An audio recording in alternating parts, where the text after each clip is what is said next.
Hey there, it's Juju, and it's day 359 of this administration. And today I want to talk about the ICE agent that took Renee Nicole Good's life. And what happened was tragic and horrible, and all of this man's responsibility. But I do have empathy for him, not justification. But I do know that both he and Nicole are part of our beloved community. And I'm sure in this moment, if he could take back his actions, he would, because he has caused so much harm. In restorative justice, we look at who was harmed. This man has harmed so many people, and his life is never going to be the same.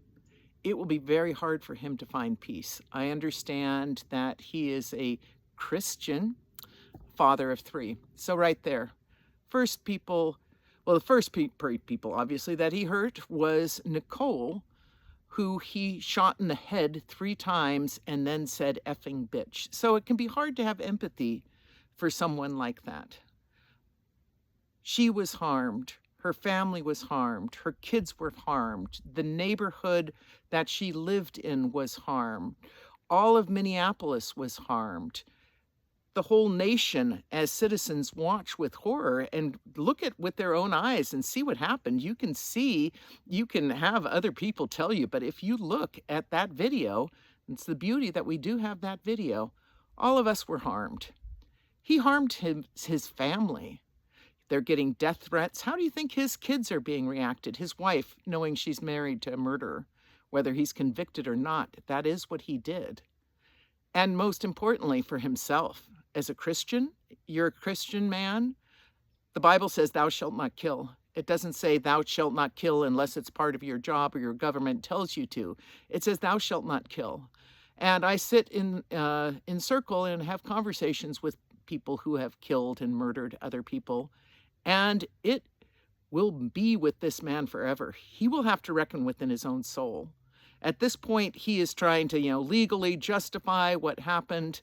But as the years go on, he's going to know that a woman is dead unnecessarily because of his fear and trauma. He was dragged, I understand, in another incident before this. But rather than getting the mental health, mental health that he needed, the system put him back on the streets, trigger happy and traumatized, and then sent out a message to all ICE agents to be extra vigilant because of all of the negative, interactions that the public is having, because we hate what you are doing.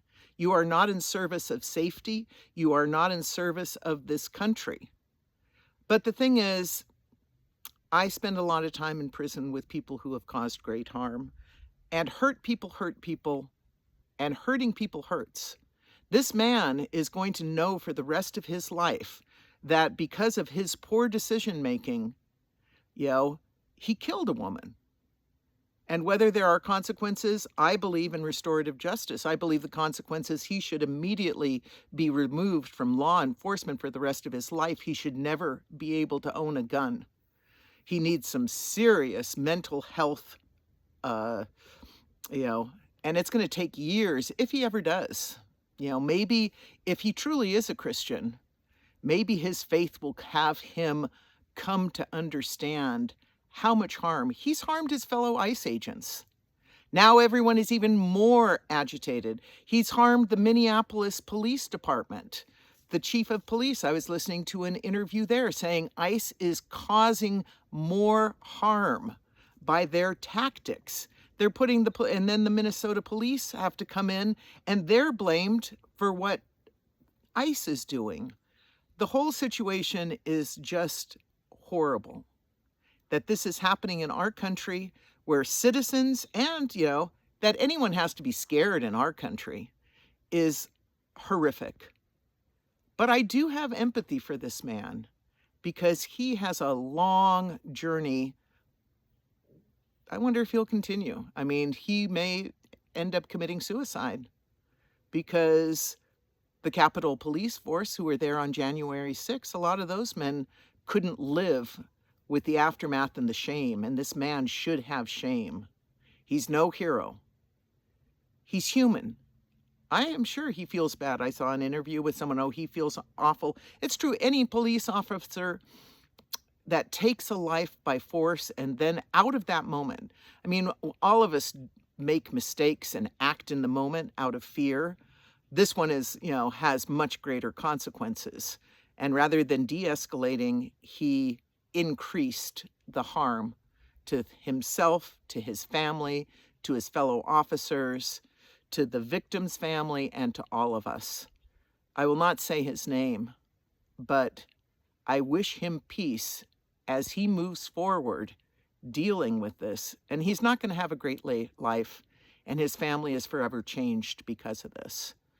So we all need to move forward, and really, I hope we can step back from this approach, because the ultimate goal is not to have a terrorized population. Maybe that is what this president's goal is, but that's not the goal for me and my fellow Americans. So this is just some thoughts, and may we all work towards the beautiful community. That includes all of us, even the people that we don't like and people who disagree. We all need to live together peacefully. So this is Juju, unscripted, unfiltered, unedited, and lead with love. Peace.